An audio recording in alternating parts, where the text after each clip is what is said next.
सबसे पहले तो गाइस ये बताइए, how has been your trading week.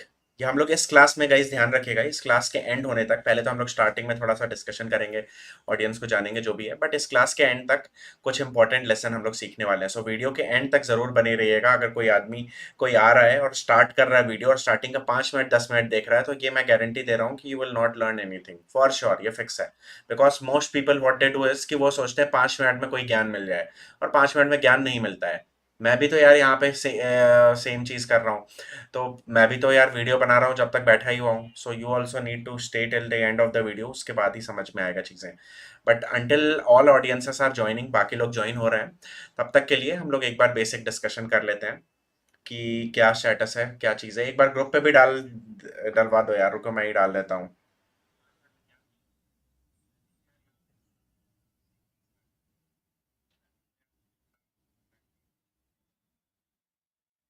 Okay. So video के एंड तक अगर आप रहेंगे तो आपको कई चीज़ें जानने के लिए मिलेंगी। ओके। सो टेलीग्राम पे भी एक बार डाल देते हैं, कोई डाल दे टेलीग्राम पे।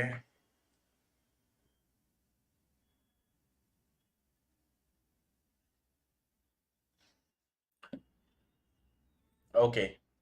Okay, so good evening guys, welcome welcome to this session. इस वीडियो में हम लोग फंडामेंटल एनालिसिस के बारे में डिस्कस करने वाले हैं। कुछ ऐसे पॉइंट्स जानेंगे, हालांकि मैंने लिखा है वीडियो में कि basics of fundamental analysis, but still कुछ ऐसे पॉइंट्स इस वीडियो में आएंगे जो इवन एडवांस लेवल के एनालिसिस करने के बाद भी आपको नहीं कोई बताने वाला है, जो हमारी खुद के सेल्फ डेवलप चीज़ें हैं। दूसरी चीज़, ये जो बेसिक्स और एडवांस होती है, ये मैं इस बेसिस पे डिसाइड करता हूँ कि क्या भाई कोई प्रायर नॉलेज रिक्वायर्ड है या नहीं रिक्वायर्ड है। अगर किसी चीज़ के लिए प्रायर नॉलेज नॉलेज रिक्वायर्ड नहीं है तो मैं उसको बेसिक ही बोलता हूँ। सो इस चीज के लिए बेसिक की जरूरत है, because that is how market works. Market में आपको तेज होना होता है, बेसिक एडवांस नाम की कोई चीज नहीं होती है।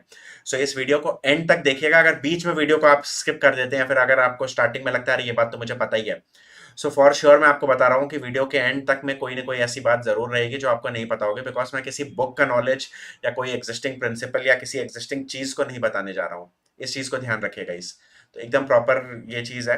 वी इफ और अगर आप वीडियो को देख रहे हैं तो प्लीज फॉरवर्ड कर दीजिए, आगे बढ़ा दीजिए। आपको यहाँ पे करंट पॉइंट से आप देखना शुरू करिए, आपको वॉइस और सारी चीजें बकायदा क्लियर मिलेंगी। हेलो अंशुल जी। सो जितने लोग भी आ रहे हैं देखते रहिए। इस वीडियो को के एंड तक में हम लोग ऐसी कुछ बातें जानने की कोशिश करेंगे, कुछ ऐसी चीजें जानेंगे जिससे कि आपको समझ में आ जाए कि भाई फंडामेंटल एनालिसिस किसे कहते हैं, क्या चीजें होती हैं। सो सबसे पहली चीज गाइस, ये हमारी वेबसाइट है। सबसे पहले इस वेबसाइट पे हम लोग डेली हर वीकली फंडामेंटल न्यूज अपडेट करते हैं। तो ये वेबसाइट है superprofile.bio/orchid research, ऐसे करके इस वेबसाइट पे आप आएंगे, हमारी हर सर्विसेज की लिस्ट मिलेगी आपको। This is the super website of everything. तो इसके ऊपर हमारे पुराने वीडियोस ट्रेडिंग के, हमारे अल्गो ट्रेडिंग का क्या है, किस चीज, everything is there on this website. इसी वेबसाइट के ऊपर हर एक चीज मिलेगी। तो आपको ध्यान रखना है कि कभी भी किसी से लिंक मांगने नहीं जाना है, सब कुछ यहीं पे मिलेगा। ट्रेडिंग प्लान सब्सक्राइब करना हो, एवरीथिंग सब कुछ। जैसे बीटीएसटी ट्रेडिंग पे क्लिक किया, यहाँ पे आप देखिए पूरा का पूरा ट्रेडिंग प्लान यहाँ पे दिख जा रहा है। लास्ट 30 डेज की वेरीफाइड रिटर्न्स दिख रही है, लास्ट 30 डेज की 3% रिटर्न है। ओपन ट्रेड्स और सारी चीजें दिख रहे हैं यहाँ पे। अगर आप देखें तो इसमें आपको दिखेगा कैपिटल रिक्वायर्ड, क्या चीजें हैं सारा। यहाँ पे get 15 to 20 BTST stock ideas and 5 to 8 swing trading ideas per month. इसको आप चाहें तो आप सब्सक्राइब कर सकते हैं सिंपल तरीके से। ऐसे ही और भी सारी जो भी चीजें हैं, जैसे let suppose AI based investing, click करिए लिंक पे, साइन अप करिए, डन।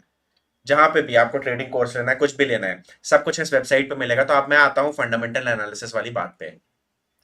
तो फंडामेंटल एनालिसिस होती क्या है बेसिकली, मैं आपको बताता हूँ। 3 टाइप की एनालिसिस होती है मार्केट में। ओके, 3 types of analysis are there in the market.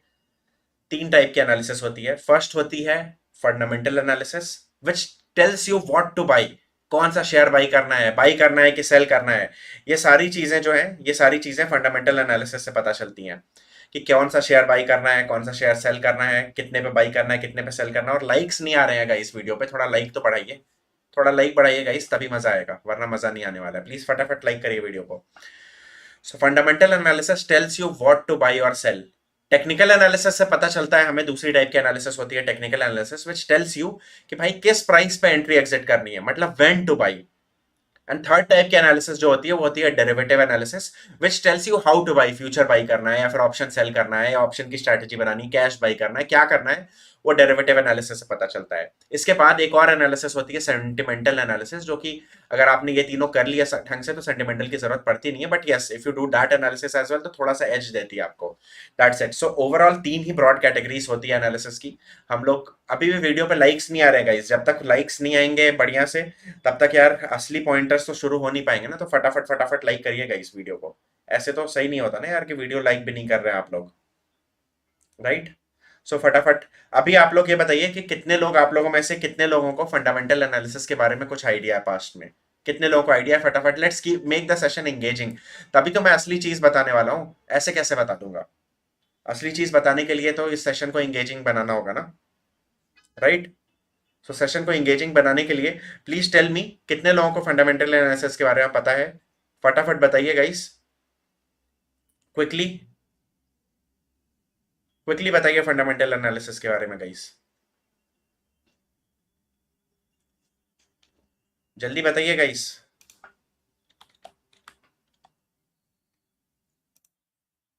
कोई बता ही नहीं रहा है पता है। अक्षत जी, बाकी लोग, बाकी लोगों का क्या स्टेटस है बताइए? फंडामेंटल एनालिसिस के बारे में कुछ पता है आप लोगों को, यस या no?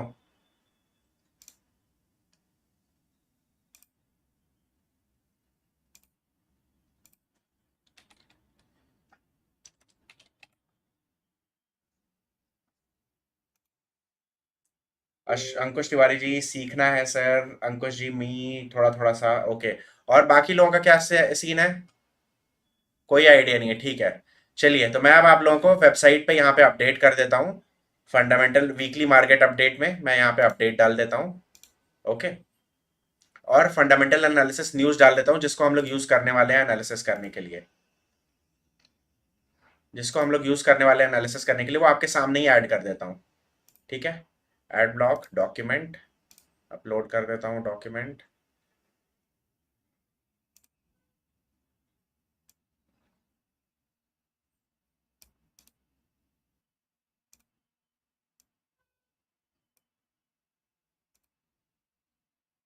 Okay, where is this document downloaded? Okay, ये रहा। सो वीकली मार्केट अपडेट मैं यहाँ पे डाल देता हूँ।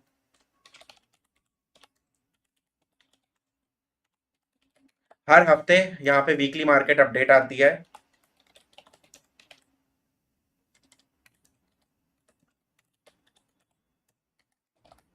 सो ये हर ट्यूसडे को अपडेट होता है। अभी इस ट्यूसडे का क्योंकि मेरी तबीयत सही नहीं थी इस वजह से अपडेट नहीं हुआ, वरना ये स्ट्रिक्टली हर ट्यूसडे को अपडेट होता है। सो आपको कुछ नहीं करना है, आपको हमारी प्रोफाइल पे आना है। रिफ्रेश कर लेते हैं, सुपर प्रोफाइल डॉट बायो, इसकी लिंक आपको पता ही होगी, वरना चैनल के डिस्क्रिप्शन में भी आप देख सकते हैं। जो हमारा चैनल है, इसके चैनल के डिस्क्रिप्शन में भी आपको इसकी लिंक दिख जाएगी, सुपर प्रोफाइल डॉट बायो, ठीक है। यहाँ पे दिख जाएगी आपको, व्हाट्सएप के भी डिस्क्रिप्शन में दिख जाएगी। आपको कुछ नहीं करना है। फर्स्ट चीज तो ये कितने लोग हैं जो ये वीकली मार्केट अपडेट पढ़ते हैं? संजय जी एंड अंकुश तिवारी जी और बाकी जितने भी लोग हैं, वीकली मार्केट अपडेट कौन है जो पढ़ता है? यहाँ पे बहुत कम लोग होंगे जो पढ़ते होंगे। आपको कुछ नहीं करना है, इस पे क्लिक करना है, डाउनलोड बटन पे क्लिक कर देना है। डाउनलोड हो गई वीकली मार्केट अपडेट। अब यहाँ पे पूरी हफ्ते भर की अपडेट यहाँ पे आई हुई है कि भाई हफ्ते भर में इंपॉर्टेंट इवेंट्स क्या क्या हुए हैं। तो आप लोग क्या करते हैं, थोड़ा बड़ा कर लेते हैं इसको और पढ़ने की कोशिश करते हैं। तो देखिए, फंडामेंटल एनालिसिस से पता चलता है कि क्या बाई करना है, किस चीज को बाई करना है। तो हम लोग पहले वीकली अपडेट को पढ़ने की कोशिश करेंगे और जानने की कोशिश करेंगे कि इस हफ्ते क्या इंपॉर्टेंट चीजें हुई हैं। तो ग्लोबली देखा जाए तो बैंक ऑफ इंग्लैंड ने रेट बढ़ा दिए by 25 basis points in line with expectations. जो एक्सपेक्टेशंस था उसी के हिसाब से, सो कोई दिक्कत नहीं है। एंड बोरोइंग कॉस्ट की बात करें तो हाईएस्ट लेवल सिंस 2008 पे, 2008 के हाईएस्ट लेवल पे बोरोइंग कॉस्ट आ गया। तो अब गाइस सिंपल सी चीज है कि टेल मी, लाइक अगर बोरोइंग कॉस्ट एक बार हाईएस्ट लेवल पे जब आ गया तो इसका मतलब क्या है? कौन से सेक्टर्स इंपैक्ट करने वाले हैं? सिंपल, आपके माइंड में सीधे सीधे समझ में आना चाहिए, जो भी लेंडिंग बोरोइंग वाले जो भी स्टॉक्स हैं उन पे इंपैक्ट आना चाहिए। अब बोरोइंग कॉस्ट हाईएस्ट पे है, इसका मतलब जो लेंडिंग बोरोइंग वाली जो कंपनीज है उनका प्रॉफिट बढ़ रहा होगा, राइट। पैसे ज्यादा दे रहे हैं लोग, तो जिन्होंने पहले से ही लेके रखा हुआ चीज है उनका प्रॉफिट बढ़ रहा होगा। बताइए कोई कंपनी बताइए इसमें, tell me a company name, कोई एक कंपनी फटाफट बताइए जो लेंडिंग बोरोइंग का काम करती है, बताइए फटाफट बताइए। इसके साथ साथ फेडरल रिजर्व की बात करें, उसने भी 25 बेसिस पॉइंट से इंटरेस्ट रेट बढ़ा दिया। यूएस का जॉबलेसलेस क्लेम भी इतने से फॉल हुआ, न्यू होम सेल्स का यूएस का डेटा आया, it has increase by 1.1% in February, seasonally ये था। In March People's Bank of China maintained a key lending rate for seventh consecutive month, same rate ही था, सेम रेट रखे। Germany की बात करें तो inflation slowed down to a 17 month low, Germany producer price inflation slowed down to 15 like 17 month low, तो एक अच्छी न्यूज आई। अब जैसे अक्षत जी बोल रहे हैं बैंकिंग स्टॉक इफेक्ट करेंगे, ठीक है, डेफिनेटली बैंकिंग स्टॉक्स इफेक्ट करेंगे, डेफिनेटली। तो आप बैंकिंग स्टॉक्स, एनबीएफसीज और बैंकिंग स्टॉक्स पे आप फोकस बना सकते हैं। सिमिलरली हाउसिंग वाले चीज से हाउसिंग फाइनेंस पे। अब इंडिया की बात करें, India crude oil imports increase by 8% year on year as fuel demand in the world's third largest oil importer and consumer reaches to a 2-decade high. Fuel demand in India reaches to a 2-decade high. ये चीज आपको पता होनी चाहिए, ये सब news. ये नहीं पता होगी तो कोई फायदा नहीं होगा। ड्यू टू, अभी जैसे आप देखिए, मुझे पता है बहुत लोग मैसेज करके बता रहे हैं कि भाई इस साल वीट की प्रोडक्शन खराब होने वाली है, ये खराब होने वाला है, बिकॉज अभी क्या आने वाला है, अभी जो बारिश हो गई, बिन मौसम बारिश हो गई दिल्ली एनसीआर और नॉर्थ इंडिया में, उसकी वजह से खराब हो गई फसलें, एंड वो लोग वीट के स्टॉक सेल कर रहे हैं, ये सब चीजें कर रहे हैं। अब आप देखिए यहाँ पे लिखा है, due to a lower wheat procurement last year, FCI's food grain stock fell to 78% of its total capacity this fiscal year. अब आप सोचिए कि फूड कॉर्पोरेशन ऑफ इंडिया का जो स्टॉक था वो फॉल भी कर गया, प्लस इस साल गेहूं की फसल भी खराब हो गई। अब आप बताइए, सिंपल सा चीज आपके माइंड में क्या आता है? जो भंडारा करने वाली कंपनी है, जो गेहूं का जिनके पास स्टॉक होगा, उन कंपनीज को सीधे सीधे फायदा होगा या नहीं होगा? बताइए। ईड पैरी, आईडी पैरी, शुगर कंपनीज, ये वाली जो एग्रीकल्चर रिलेटेड कंपनीज हैं, राइट? होगा कि नहीं होगा? ये तो बेसिक है, अभी मैं और एडवांस चीजों पे आऊंगा। According to the data from EPFO, the number of new jobs created in the formal employment sector reached a 20-month low in January. अब आप सोचिए, इंडिया के ईपीएफओ डेटा के हिसाब से 20 मंथ का लो है number of jobs in the organise sector. सोचिए। आप लोग यस बोलते रहिए, मुझे चैट भी दिख रही है यहाँ पे लाइव, तो आप लोग प्लीज बोलते रहिए, तभी अच्छा लगेगा, वरना मजा नहीं आएगा, right? During April to February financial year, India's power consumption increased by 10%। 10% से पावर कंजम्पशन इंक्रीज हुआ और अभी 1375 यानी 1400 बिलियन यूनिट्स के आसपास है, राइट? ये ऊपर ऊपर से डेटा हमें पता चला।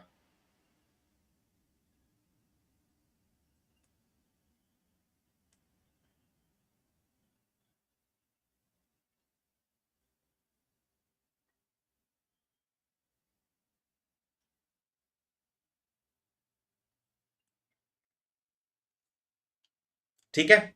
अब इंडिया की इकोनॉमी के बारे में, in its monthly bulletin, RBI express concerns about high price inflation. RBI ने इन्फ्लेशन के ऊपर चीजें बताई। ये चीज आप पढ़ेंगे तो आपको समझ में आएगा कुछ इंपॉर्टेंट चीजें, ऑर्गेनाइज, ये सारी डेटास पता चलेंगे, बॉन्ड मार्केट का चीजें पता चलेंगी, एंड देन मार्केट आउटलुक की concerns about the global trends and major banking crisis in the western nations are weighing on the equity markets. Equity market पे ये जो कंसर्न्स है वो भारी पड़ रहे हैं। वेइंग ऑन मतलब भारी पड़ रहे हैं ये कंसर्न्स इक्विटी मार्केट पे ये बैंकिंग के जो क्राइसिस है, which struggle to find a clear direction, क्योंकि मार्केट ने क्लियर डायरेक्शन फाइंड करने के लिए स्ट्रगल किया। Simple, in the absence of new triggers in domestic markets, मतलब डोमेस्टिक मार्केट में, इंडिया के मार्केट में ऐसा कुछ न्यूज नहीं है, कुछ न्यूज नहीं है, सब बाहर की न्यूज है। तो इंडिया के मार्केट में कोई न्यूज नहीं है, बाहर की न्यूज है। इन the absence of such triggers, equity will most likely follow domestic market और ग्लोबल मार्केट क्यूज। मतलब इंडिया में ऐसा कोई बड़ी न्यूज नहीं आ रही है, तो इसका मतलब इंडिया किसको फॉलो करेगा? वर्ल्ड को फॉलो करेगा। जब इंडिया में कोई बड़ी न्यूज आएगी, कुछ अच्छा चीज होगा, बड़ा चीज होगा, तभी फॉलो होगा, अदरवाइज वर्ल्ड के न्यूज को फॉलो करेगा। The Fed may continue to increase the key rates by 25 basis points in May 2023।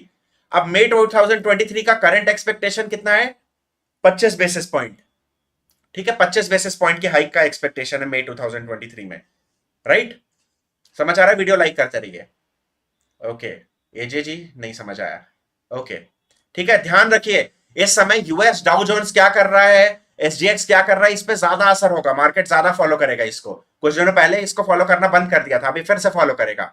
दूसरा, मई का हमें पता चल चुका है कि भाई मई में 2023 में 25 बेसिस पॉइंट है एक्सपेक्टेशन। अब अगर किसी दिन कुछ खराब न्यूज आती है और डर हो जाता है कि भाई 25 से 50 में बढ़ाने की जरूरत है, तो खराब न्यूज होगी मार्केट के लिए और मार्केट नीचे जाएगा।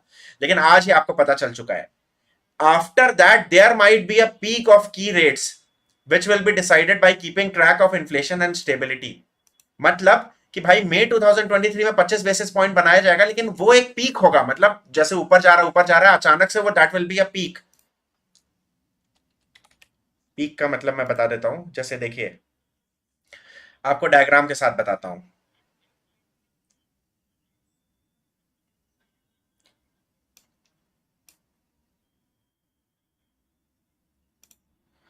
ओके, सो जैसे देखिए इंटरेस्ट रेट सपोज बढ़ रहा है, बढ़ रहा है, ऐसे ऐसे बढ़ रहा है। मई 2023 में अगेन 25 बेसिस पॉइंट से बढ़ेगा, और this could be the peak, मतलब यहां से आप अगली बार नीचे फॉलो हो सकता है, कर सकता है, राइट। तो पीक मतलब ये होता है ना कि भाई ये टॉप लोकल मैक्सिमा, मतलब उसके पहले का इंटरेस्ट रेट और उसके बाद का इंटरेस्ट रेट ज्यादा है, this could be the local maxima May 2023 में। But but this might be a peak out of the key interest rate, but will be decided by keeping track of inflation and stability।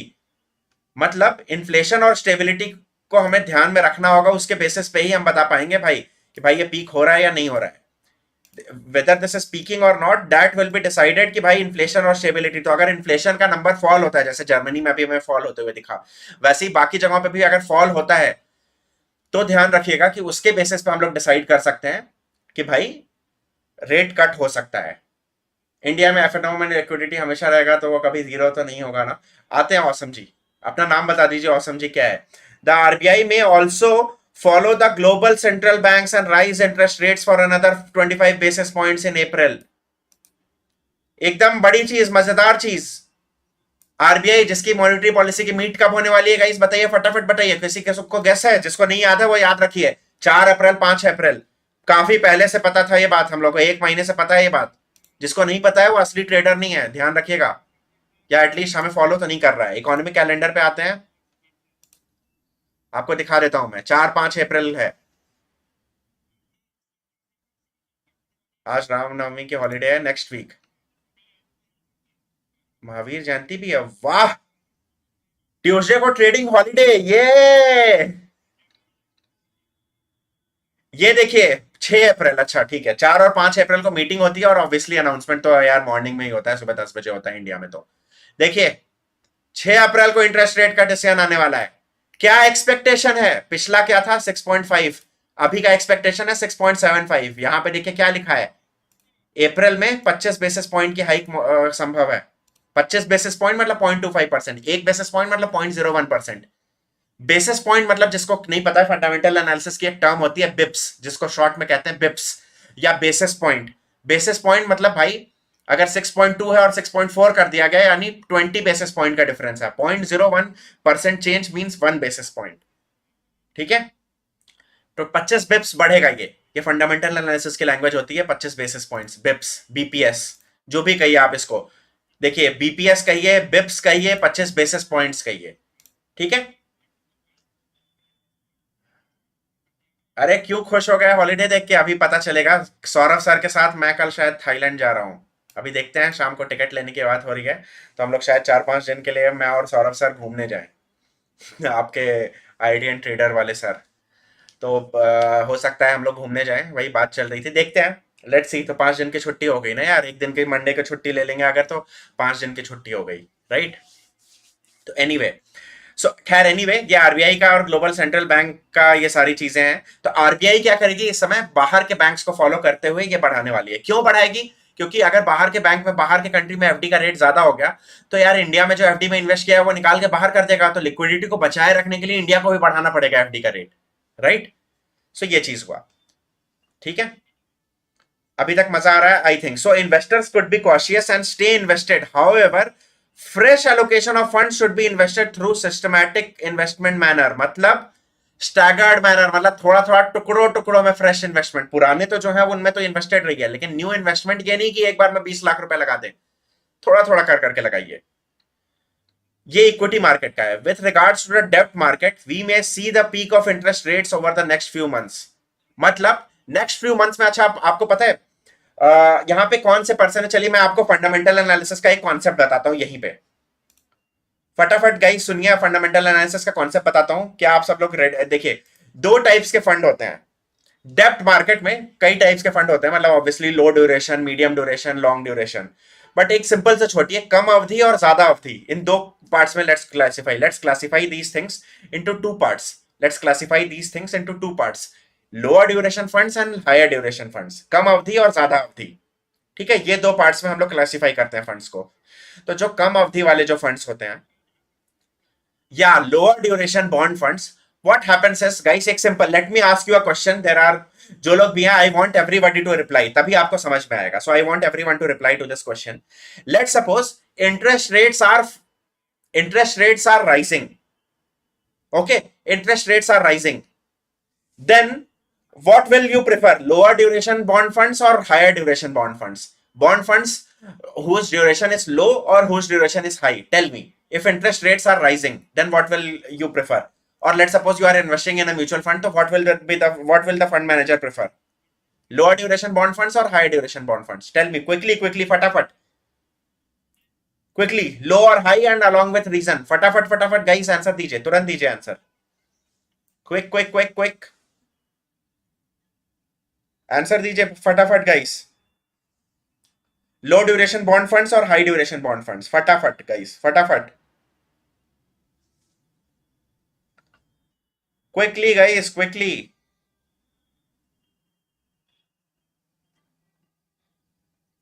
High duration bond fund, अच्छा, interest rate जब increase हो रहा है तो yes Purohit ji is saying high duration bond fund, बाकी लोग क्या लगता है, लोअर ड्यूरेशन या हाई ड्यूरेशन? चलिए मैं क्वेश्चन को रीफ्रेश करता हूं, आज सपोज इंटरेस्ट रेट 6% है, 2 महीने बाद इंटरेस्ट रेट 7% हो जाएगा, उसके 2 महीने बाद let suppose interest rate increases to 8%, then which type of fund will you prefer? Do you want to invest in a fund which gives, अब higher duration bond fund means कि next 5 years के लिए your interest rate will be fixed at 6% today if you are purchasing, and if you are purchasing a lower duration bond fund, let's suppose for 1 month you are purchasing, so today you purchase at 6%, after 1 month purchase at 7%, then again purchase at 8%, it will be a better strategy, right?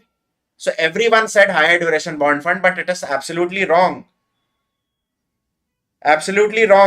right? Which bond fund will be preferable? फटाफट बताइए guys, lower duration will be preferred ना? If interest rates are rising, then you don't want to miss out the opportunity. Simple, interest rate बढ़ रहा है अगर, तो आप opportunity तो मिस करना नहीं चाहोगे, तो आप क्या चाहोगे कि भाई अभी 1 महीने के लिए ले लेते हैं, अगले महीने जब फिर से बढ़ेगा इंटरेस्ट रेट तो इसको बेच के दूसरा ले लेंगे। Getting the point? So when interest rates are rising, then lower duration bond funds are feasible rather than higher duration bond funds, correct? समझ आ गया? Everyone clear? राइट?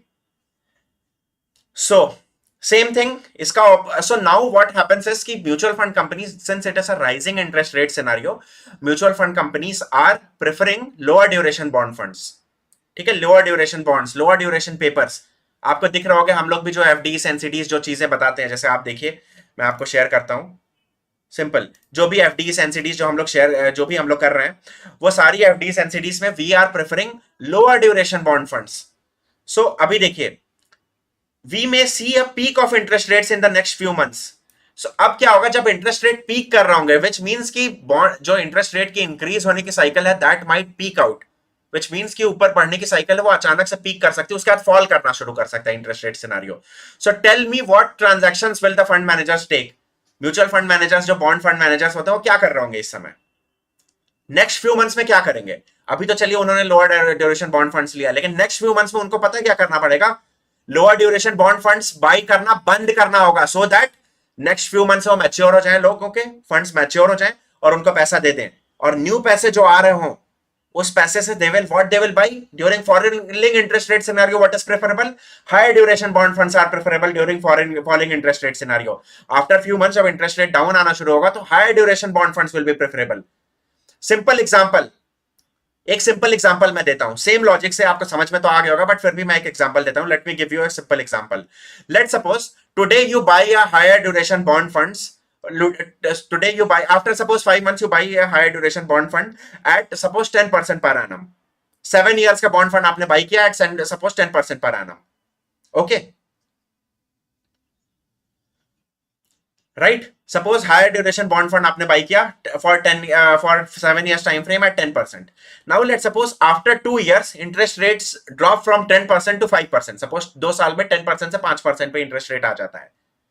और after 2 years what happens is कि fresh 5 year bond fund का quote अगर suppose 5% चल रहा है, सपोज 5 year बॉन्ड फंड का कोट 5% चल रहा है, then what you can do is you can, जो आपने आज जो आप 7 साल के लिए 10% वाला लिया हो, after 5 years what will, after 2 years what will happen, उसमें 5 years विल भी बचे रहेंगे मैच्योरिटी के लिए, 5 years विल बी लेफ्ट, 5 साल बचे रहेंगे मैच्योरिटी में.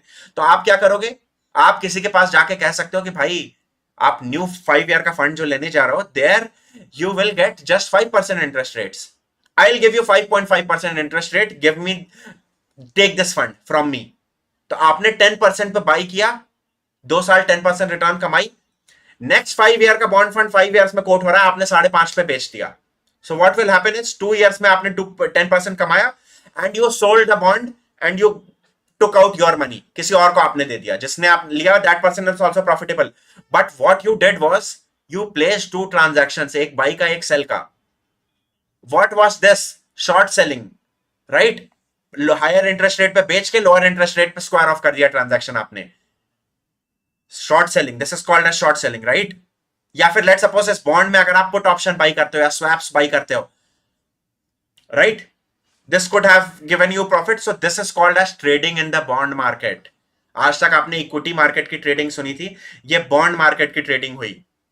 यू मस्ट हैव सीन ना, बॉन्ड यील्ड्स राइज हो गए, मार्केट फॉल हो गया, सुनते होगे ना आप न्यूज में, बॉन्ड यील्ड्स यूएस में बॉन्ड यील्ड राइज हो गए. देखिए ना बॉन्ड मार्केट में bond yields fell as treasury on US fell after the Federal Reserve of ये hinted that cycle would end soon. मतलब जब सबको लग रहा है कि पीक इंटरेस्ट रेट आने वाला है, now these people are squaring off, they are not buying fresh short term bond funds, they are buying longer term bond funds. तो लॉन्गर टर्म जब सारे लोग ले रहे होंगे सपोज टुडे, तो इंटरेस्ट रेट फॉल करेगा ना, simple. Gains were capped. However, as the markets awaited RBI monetary policy decision on 6th April, government's borrowing calendar from April to, ठीक है, anyway. तो क्या है कि यहां पे क्या लिखा है, बॉन्ड यील्ड्स फेल. जब बॉन्ड यील्ड फॉल करता है तो मार्केट क्या होता है, भागता है कि नीचे आता है, tell me.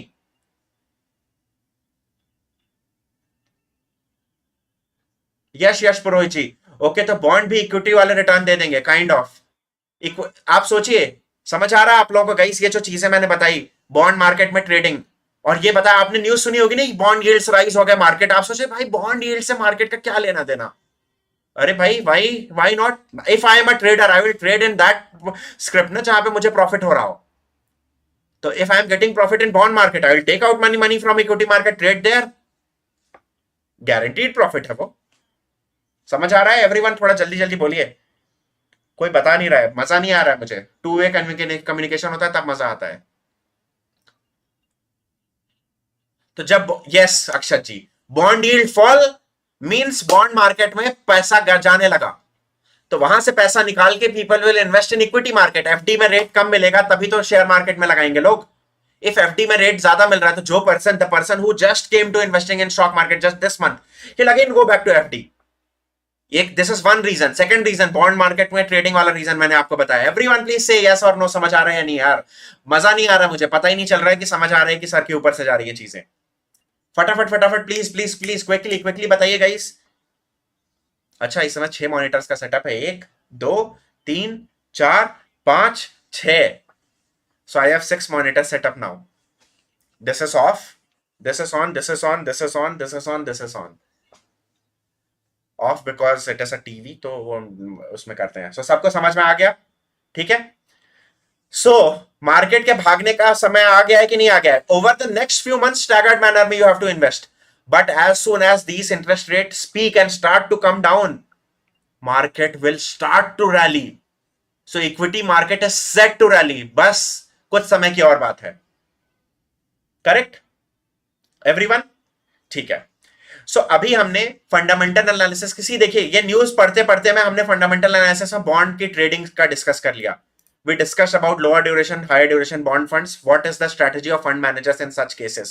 Or what is the role of bond yields on equity market? What is the role of bond market on equity market? Impact of bond market, sorry, role कह रहा हूं. ये चीज समझ आई? तीन कॉन्सेप्ट सीखे आपने guys, lower and higher duration वाली ट्रेडिंग की, किस मार्केट में कैसी स्ट्रेटेजी रहेगी फंड मैनेजर की। Second, relation of bond yields और bond market with the equity market, समझी? ये दो चीजें, sorry not three things, two चीजें आपने समझी। और न्यूज से आपको थर्ड एनालिसिस मिल रही है, दो चीजें आपने सीखी concepts, and third type of analysis you must have learned. What is this analysis? This analysis is nothing but it is saying कि भाई, this analysis is saying nothing but just one thing, कि भाई market is now set to rally in a few months the moment rate cycle comes. कुछ नया सीखने के लिए मिला 30 मिनट्स के सेशन में ही। अभी अभी एक और खतरनाक चीज सीखेंगे, बट अभी तक कुछ नया सीखने के लिए मिला। With this regard to the debt market, we may see interest rates and investment in their portfolio start buying media. अरे वाह वाह वाह, देखिए देखिए देखिए, this would be a suitable time for aggressive investors to add some duration in their portfolio and to start buying medium to medium long term duration funds. अरे भाई देखिए, देखिए गाइस, जो हमने एनालिसिस की वही एनालिसिस लिखी हुई है। यस 3K हो गए, thank you Akshat ji, thank you so much, thank you everyone guys. 3000 subscribers भी हमारे हो गए यूट्यूब पे, काफी अंतराल के बाद हुए हैं, after a good while of time, but definitely it is a good thing. So तालियां पहले हमारे लिए। वैसे हम लोग उतना यूट्यूब पे फोकस नहीं करते, बट नाउ विल स्टार्ट, थोड़ा सा फोकस करना पड़ेगा। एनीवे, सो आपको ये चीज दिख रहा है, देखिए जो हमने डिस्कस किया था अभी, जस्ट जो डिस्कस किया वही चीज लिखी है। It is the time to start buying long duration funds, medium to long duration funds in a staggered manner, slowly for getting better yields in their debt portfolio. However, the conservative investors are advised to stay invested at the shorter time till the end of the curve while maintaining position in short term funds. मतलब जो aggressive लोग हैं, जो aggressive people who are investing in bond markets, it is now the time for them to slowly start switching from short term buy करना बंद करना और long term वाली स्लोली स्लोली बाई करना है। और जो कंजर्वेटिव लोग हैं उन लोगों को वेट करना है तब तक का, जब तक ये इंटरेस्ट रेट साइकिल कर्व, जो जब तक ये एंड ऑफ द कर्व नहीं होता, मतलब ऊपर जा रहा है जो अभी इंटरेस्ट रेट, जब तक ये नीचे आना शुरू नहीं होता तब तक के लिए वेट करना है। समझ में आया? Simple advice guys, very simple thing. ये कॉम्प्लेक्स चीजें लगती, सोचिए आप, एकदम बेसिक से चीजें, इन 3-4 लाइंस को पढ़िए। ये 4 लाइंस को आप बताइए, ये 4 लाइंस को आप पढ़ के कभी समझ पाते? बताइए कभी, आप बताइए ये सेशन के बाद अभी कितनी इजी वे में समझ आ रही है। But if let's suppose you haven't done the session, तो do you think you would be able to understand the meaning of these 4 lines? भाई सोचते ही रह जाते, सर के ऊपर से चीजें निकलती कि भाई क्यों, भाई भाई। अच्छा टेल मी, इस समय कौन सा म्यूचुअल फंड लॉन्च होगा? टेल मी, टेल मी, इस समय किस टाइप के म्यूचुअल फंड के लॉन्च होने की जरूरत है संजय जी? बैलेंस एडवांटेज फंड अभी लॉन्च होगा या फिर पहले लॉन्च होना चाहिए था? बताइए। अच्छा चलिए छोड़िए, let's go back one year ago, one and half year ago, जब इंटरेस्ट रेट की पीक होना बढ़ना शुरू हुआ था 1 ईयर अगो, उस टाइम पे बताइए कौन सा म्यूचुअल फंड सबसे ज्यादा लॉन्च हो रहा था? संजय जी फटाफट बताइए, आज से one year ago which mutual fund was getting launched, which type of mutual fund? फटाफट संजय जी, या which type of mutual fund was being promoted 1 year ago? Medium to long term, okay ठीक है अक्षत जी, ठीक है। Actually from mutual fund perspective this is a very, मतलब बहुत ही एकदम, मतलब लाइक इट इज लाइक कि आप नर्सरी लेवल के बच्चे का भी जवाब नहीं दे पा रहे हो। यस पुरोहित जी, नो ऑफेंसेस मेंट, ठीक है, this is a good thing, आप ट्राई कर रहे हो, डोंट टेक एनी ऑफेंस। गलत संजय जी, आप ब्लू चिप फंड बोल रहे हैं इस समय। डायनामिक एसेट एलोकेशन फंड्स और also known as hybrid funds, 1 year ago, dynamic asset allocation funds or hybrid funds were the funds that were being promoted by all AMCs. If you remember, Edelweiss Balance Advantage Fund was launched. If you remember, Nippon India BAF was launched. If you remember, Mirai Asset BAF was launched. If you remember, ICICI Prudential BAF was so much publicized. UTI का BAF खूब publicity चल रही थी, HDFC balance advantage fund खूब publicity चल रही थी, Kotak balance advantage fund खूब पब्लिसिटी चल रही थी, याद है संजय जी?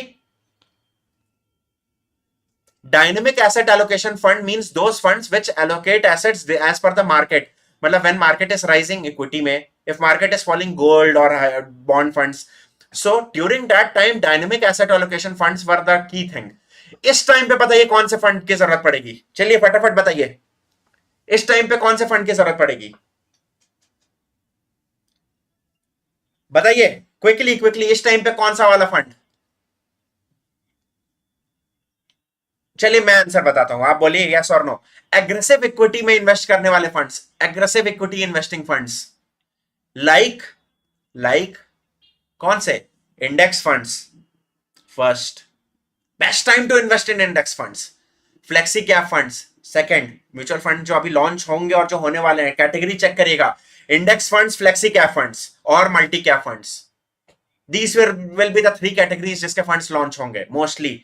Aggressive funds, obviously flexi cap fund means largely large cap और large to mid cap, so definitely large cap fund और ब्लू चिप फंड भी लॉन्च हो सकता है, और maybe mid cap fund भी लॉन्च हो सकता है, ऑब्वियसली ये सब हो सकता है। But equity aggressive funds, multi cap, flexi cap, multi cap, flexi cap and third वाला क्या बोला मैंने, इंडेक्स फंड्स, भर भर के ईटीएफ जिसको कहते हैं, इंडेक्स फंड्स भर भर के लॉन्च होंगे। ईटीएफ जिसको नहीं कहते हैं actually, index funds are not ETFs, index funds are similar to ETFs, right. ETF is a very different thing. Ignore ETF. ETF is an exchange traded fund. It is a type of mutual fund. It is not a category of mutual fund. Actually, mutual funds, if you have a lot of categories, let's not go into the categorization. Achha, someone is asking why not small cap funds. So, sir, obviously small cap funds also. See, I just told na, multi cap funds, flexi cap funds means they will aggressively invest in equity markets, large cap, mid cap, small cap ऐसे। Flexi cap funds are usually large and mid cap oriented, तो हो सकता है कोई fund manager जिसमें flexi cap fund already हो, that fund manager might launch mid cap और large cap fund.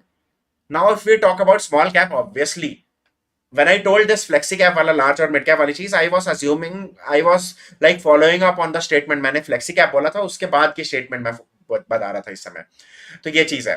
तो इस समय एग्रेसिव इक्विटी में इन्वेस्ट करने वाले सबसे ज्यादा फ्लेक्सी कैप फंड ही लॉन्च होंगे जो भी होंगे, या multi cap funds, otherwise index funds, index funds ये मोस्टली लॉन्च होंगे। Obviously mid cap, large cap, small cap, ये तो सी दिस इज तो एक डिफरेंट सेगमेंट है। मैंने मल्टी कैप जब बोला तो इट मींस तीनों के तीनों कवर हो गए, सिंपल, ठीक है। सो ये फंड्स अब लॉन्च होने वाले हैं। अब तो चलिए ठीक है, दिस इज द मार्केट के ऊपर बेसिक चीजें। अब हम लोगों ने मार्केट के ऊपर तो चलिए चीजें पढ़ ली, ठीक ठाक पढ़ लिया। Now let us come to, अभी तक किसी को कोई डाउट अगर है तो ठीक है, हम लोग डिस्कस कर लेते हैं, otherwise let's come to one more important point. किसी को कोई डाउट है अभी तक, एनी डाउट्स, एनीवन, क्वेश्चंस पूछते रहिए, कोई भी डाउट हो तो, otherwise let's discuss one more important thing. Index funds, Nifty 50 stocks हुए। सो देखिए, index funds could be anything. Nifty 50 index fund will have Nifty 50 stocks. Nifty next 50 index funds will have stocks from rank 51 to 100. Nifty 150 funds will have stocks top 150 वाला। तो कौन सा वाला index fund, ये तो यार फंड मैनेजर जाने ना। लेकिन यूजुअली इंडेक्स फंड्स जो फेमस इंडेक्स है ना, फेमस इंडेक्सेस कौन से हैं, Nifty 50, Nifty next 50, Nifty mid cap, Nifty small cap, यही तो है चार index funds famous, right. Obviously Sensex, मतलब देखिए Sensex and Nifty are same, कुछ वैसा नहीं है, डिफरेंस नहीं है। सेम मीन्स मतलब सिमिलर, सो ठीक है। इट डिपेंड्स कि फंड मैनेजर कौन सा स्टॉक एक्सचेंज फॉलो कर रहा है, एनएससी और बीएससी। कोई डाउट किसी को, कोई डाउट है तो फटाफट पूछिए, otherwise we will start, we will discuss one more very important thing.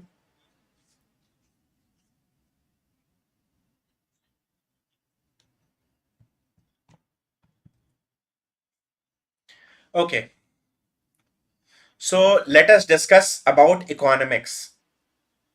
Okay, so let us discuss fundamental analysis में understanding the economy is a very important factor of for fundamental analysis proper. If you want to do proper fundamental analysis, then learning, अगर आपको सच में fundamental analysis अच्छे से करनी है तो आपको इकोनॉमी की समझ बहुत अच्छे से होनी चाहिए। So in every lesson of fundamental analysis we will discuss something about the economy. आज के लेसन में हमने फंडामेंटल एनालिसिस के दो तीन कॉन्सेप्ट सीखे। We will discuss about economy. So economy comes from the Greek Latin word economia, which means lack. Economy comes up, word comes from the Latin word economia, which means lack. मतलब economy की definition ही है कि भाई there should be a lack of something, तभी होगा economy चलेगी. So what is lack of something? Lack of money, lack of services, lack of resources, different चीजें. So if one person has lack of resources, he will go and purchase resources by making some transaction. If one person has lack of money, he or she will go and offer some services to get some money.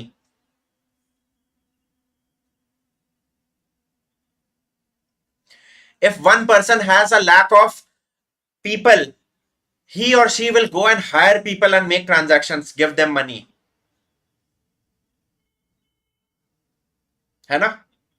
If one person has lack of products, or if one country has lack of products, it will either import the products or manufacture the products. In the process, make some transactions and in order and spend money. This will boost the economy. Matlab, if there is lack of something, then some chain of events will happen, due to which some transactions will happen, and this will boost the economy. Yes or no? समझ आ रहा है? समझ आ रहा है?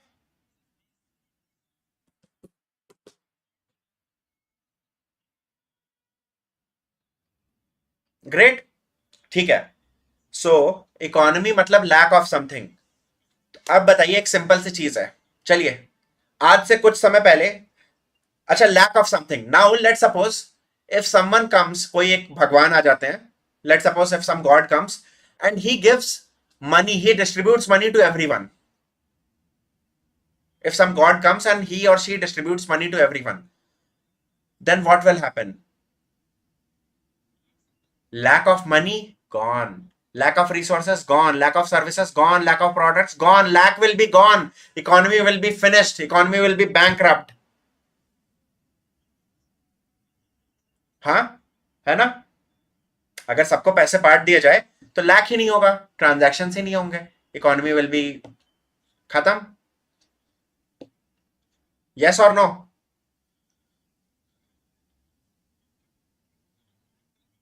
आपको मैं एक स्टोरी सुनाता हूं.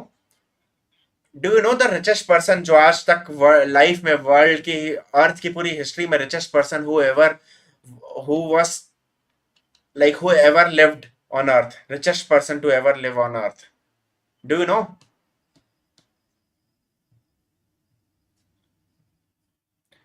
The richest person to live on the face of earth was, tell me the name. कोई बता सकता है नाम? फटाफट फटाफट नाम बताइए. कोई बता सकता है richest person of the world at all time, आज तक जो रहा है?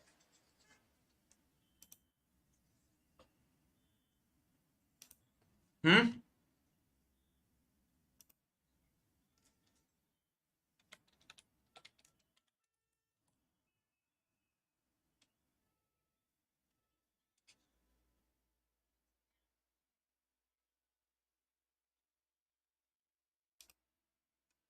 किसी को नहीं पता? चलिए मैं आंसर बताता हूं. The richest person to ever live on earth was okay, Mansa Musa from Google. So richest person to ever live on the face of the earth was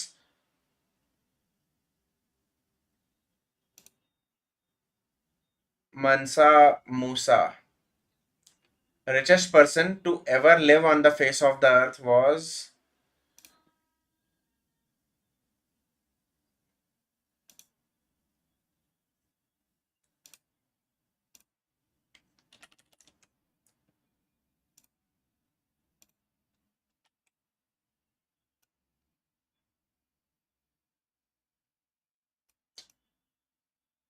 okay. So richest person to live on the face of the earth was Mansa Musa. ठीक है. अब उनकी खासियत क्या थी, चलिए जानते हैं. Musa from Google. ओके. या फिर इसको ही रहने देते हैं. I think this is better. Just a second guys.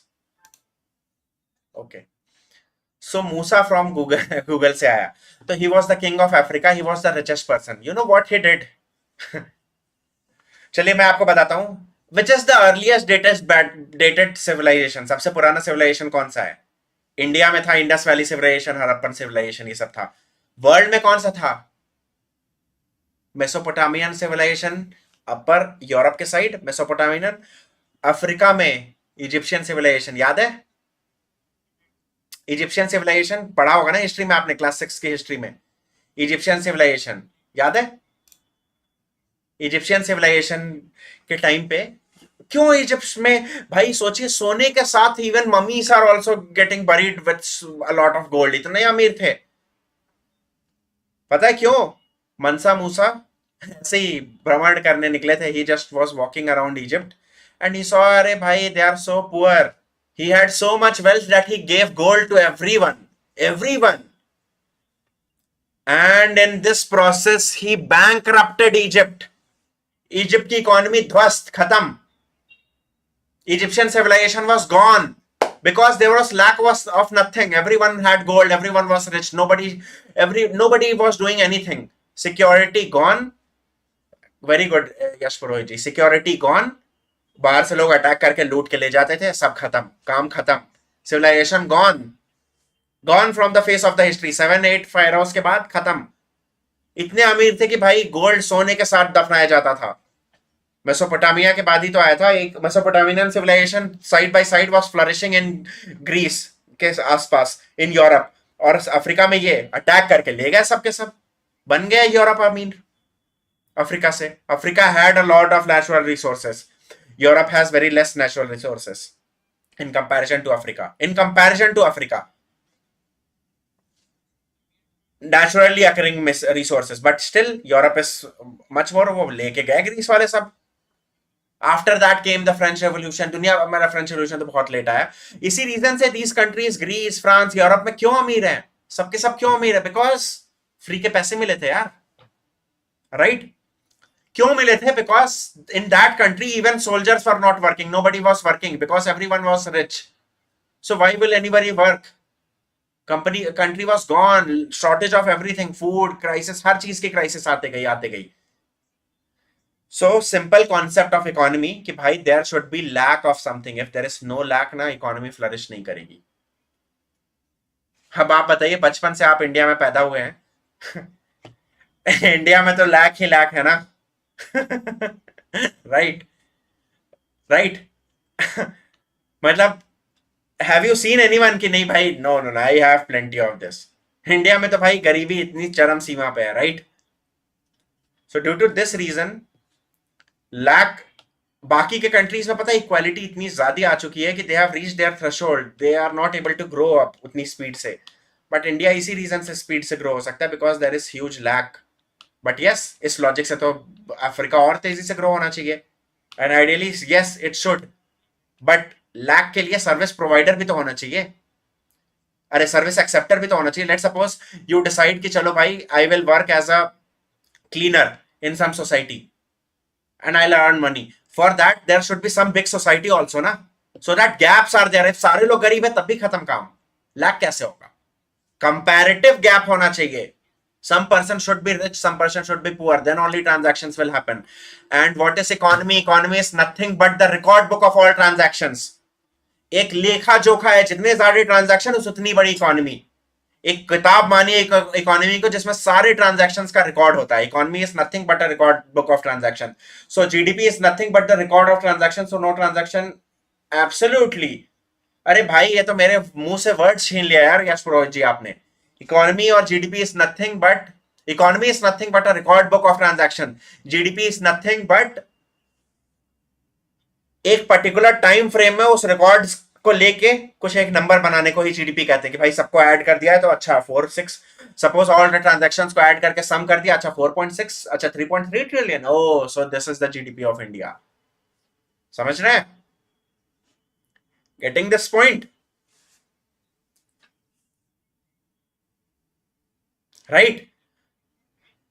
सो अब आप फंडामेंटल एनालिसिस के कुछ बेसिक कॉन्सेप्ट आपको समझ में आया होगा कि भाई इकोनॉमी क्या होती है, इकोनॉमिक्स किसको कहते हैं, what are the major components of economy and what are the reason जिसकी वजह से प्लस माइनस होता है. If transaction is happening, economy is boosting. If transaction is not happening, economy is not boosting. Simple. So you have to do a lot of transactions to boost the economy. For that, there should be gap. Otherwise, why will, if rich society नहीं है तो poor society के पास कोई opportunity ही नहीं रहेगी. In villages, have you seen in villages people have, in cities if you go, every city has housemaid, cleaner, security guard, everyone.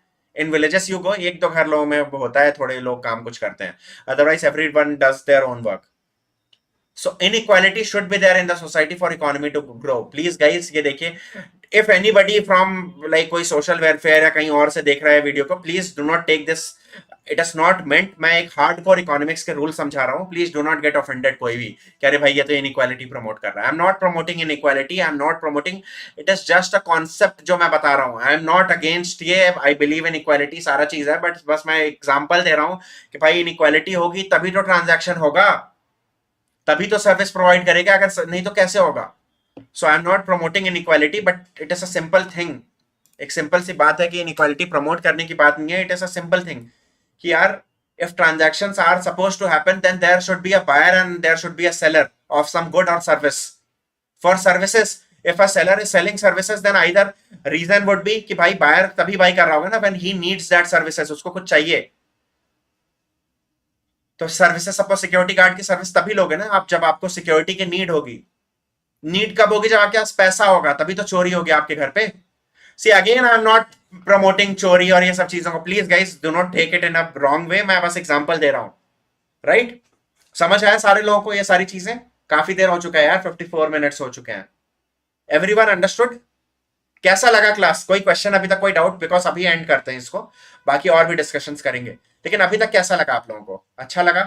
कुछ अलग unique लगा?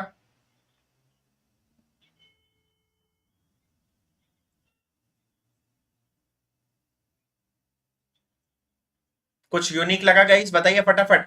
कोई क्वेश्चन, कोई डाउट? कोई क्वेश्चन, कोई डाउट?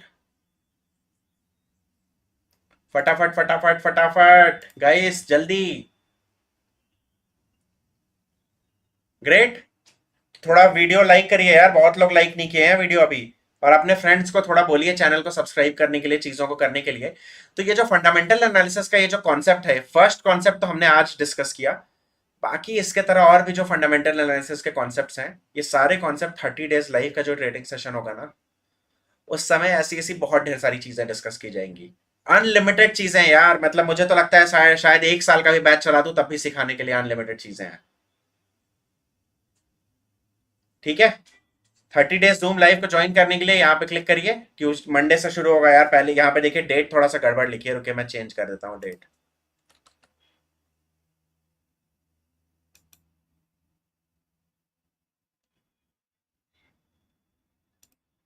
चलिए डेट मैं चेंज कर देता हूँ आफ्टर दिस सेशन. और कोई कूपन कोड नहीं चल रहा है इस समय. नहीं चल रहा है ना? एक बार चेक कर लूँ. अरे भाई, चलिए कूपन कोड भी हट जाएगा अभी थोड़ी देर में, आधे घंटे में या जितने में भी. अगर किसी को परचेस करना है तो कर सकता है. कूपन कोड भी हट जाएगा. There will not be any coupon code. इसकी start date and end date change होने वाली है. It will be from Monday to Monday. Monday to मतलब 1 महीने के लिए, क्योंकि इस हफ्ते थोड़ा सा प्रॉब्लम हो गई थी, तबीयत खराब हो गई थी. कल का जो सेशन की बात है, कल का ही सेशन नहीं रखेंगे हम लोग. बिकॉज देखिए मंडे से प्रॉपर स्टार्ट करते हैं. कल भी थोड़ा आराम ही करते हैं, क्योंकि मुझे पता है रनिंग नोज थोड़ी, मतलब नोज थोड़ी अभी भी वैसे है. कुछ कुछ सिम्टम्स हैं तो लेट्स इग्नोर, बाद में करेंगे हम लोग. ठीक है? तो ऐसे ही है. यहाँ पे आप आइए, ज्वाइन करिए जो भी चीजें हैं. इसके और भी जो कॉन्सेप्ट्स हैं, ये सारे कॉन्सेप्ट हम लोग 30 डेज लाइव में कवर करेंगे. अंटिल नेक्स्ट टाइम गाइस, मिलते हैं. टेक केयर, बाय बाय, जय